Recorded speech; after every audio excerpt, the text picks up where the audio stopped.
내가 백성 앞에 세울 법규는 이러하니라.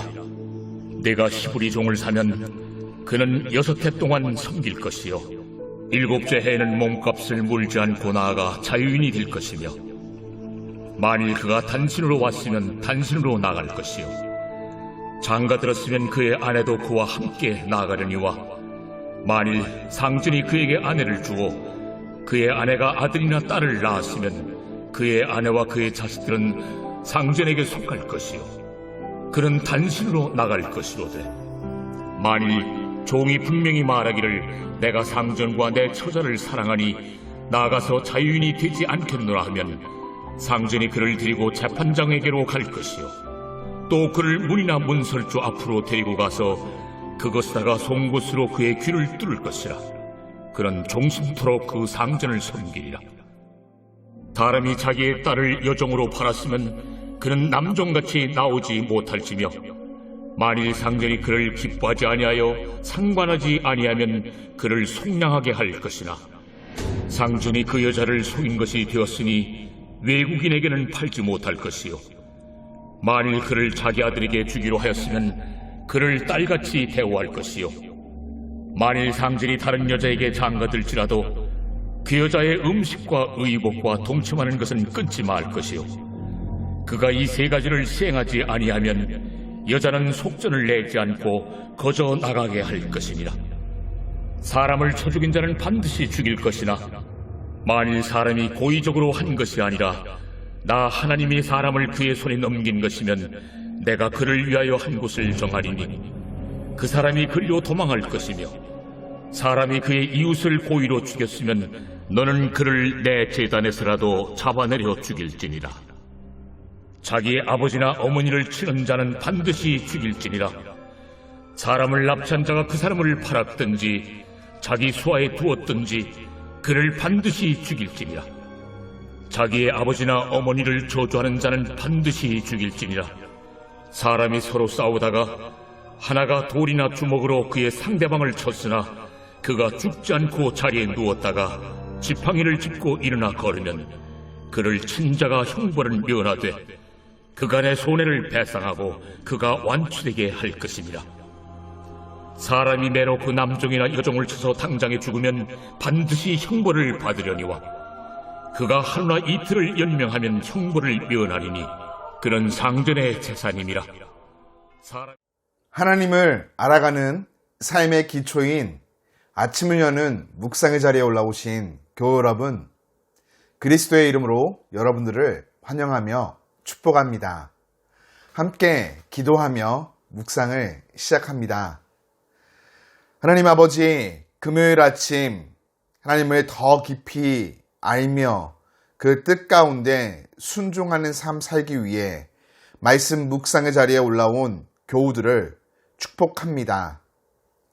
하나님, 말씀 묵상을 통해 오늘을 살아갈 힘과 지혜와 은혜를 얻게 하시고, 그 무엇보다 하나님을 더 깊이 알며 경험하는 복된 시간 될 수 있도록 은총을 베풀어 주옵소서.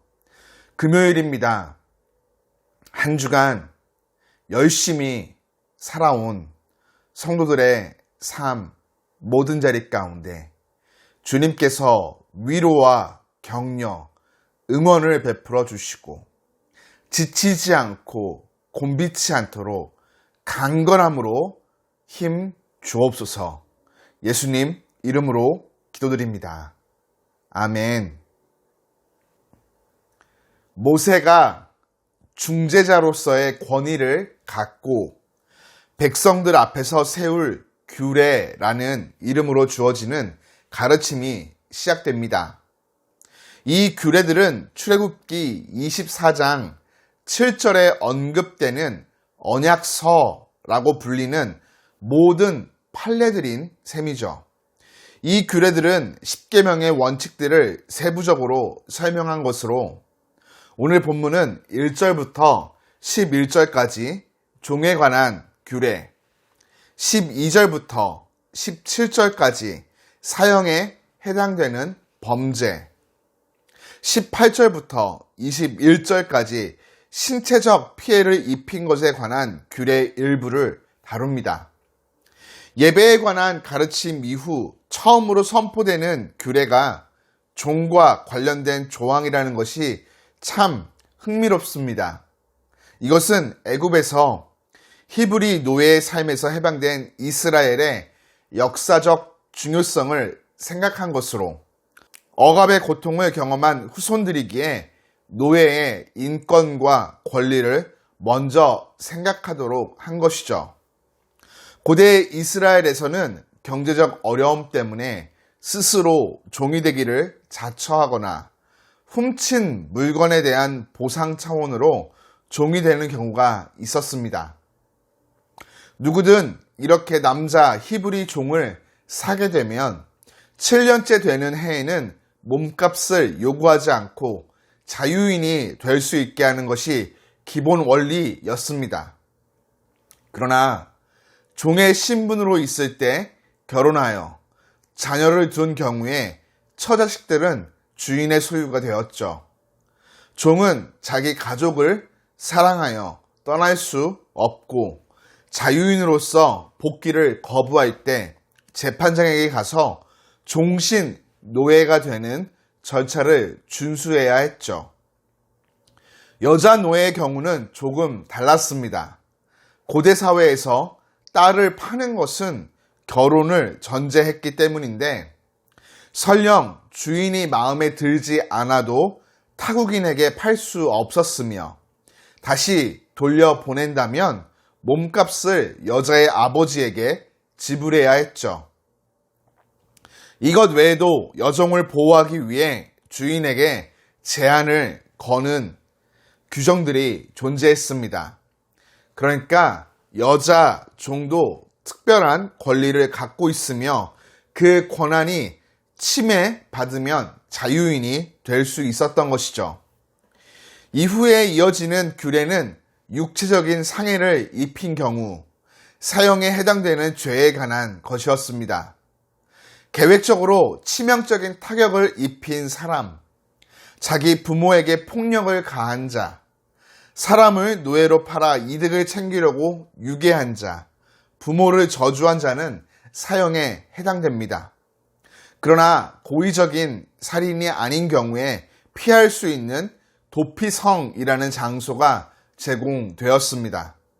사형 제도는 인간의 생명을 방어하고 공동체를 와해시킬 수 있는 행동들을 미리 규제하기 위해 제공된 제도였죠.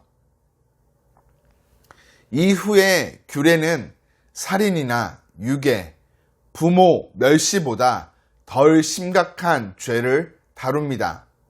서로 싸우다가 도구를 이용해 상대방에게 해를 입혔다면 그에 상응하는 재정적 배상을 해야 하며 종을 때려 죽게 했다면 형벌을 받아 노예의 인권이 보호받도록 했습니다.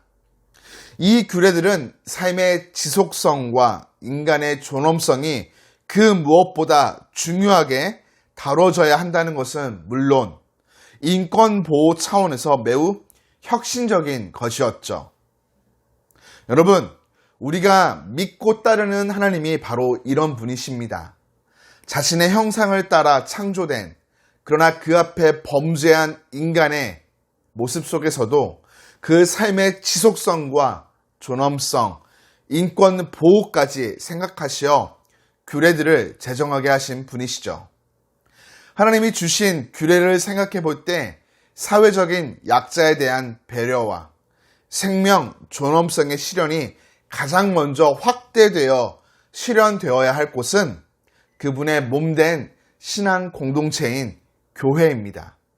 우리의 가족, 이웃들에게 하나님이 세우신 법의 정신에 따라 내가 구체적으로 실천할 수 있는 것들이 있다면 무엇이 있을까요? 우리 교회는 하나님의 가르침을 확대 적용하여 매년 감사절이 되면 하나님께 드려진 헌금과 물품들을 미혼모 돌봄센터에 기부합니다. 한 생명의 존엄성이 존중받고 인권이 보호받으며 삶을 포기하지 않고 지속할 수 있도록 사랑으로 섬기며 돕는 것이죠. 하나님께 받은 사랑을 다시 돌리는 것입니다. 바라기는 이것뿐만 아니라 일상의 자리에서 하나님이 창조하신 귀한 생명의 존엄성과 인권이 보호받고 은혜로 주어진 삶을 어떤 이유에서라도 포기하지 않고 지속할 수 있도록 도울 수 있는 다양한 방편들이 실천되기를 소망합니다. 그러할 때 이 땅에서 앞으로 우리가 들어갈 하나님 나라를 미리 맛보며 그 영광에 참여할 수 있게 될 줄 믿습니다. 오늘도 주어진 자리에서 말씀 묵상을 통해 깨닫게 하시는 하나님의 뜻을 기억하며 은혜로 이를 실천하는 우리 모두가 되기를 주님 이름으로 축복합니다.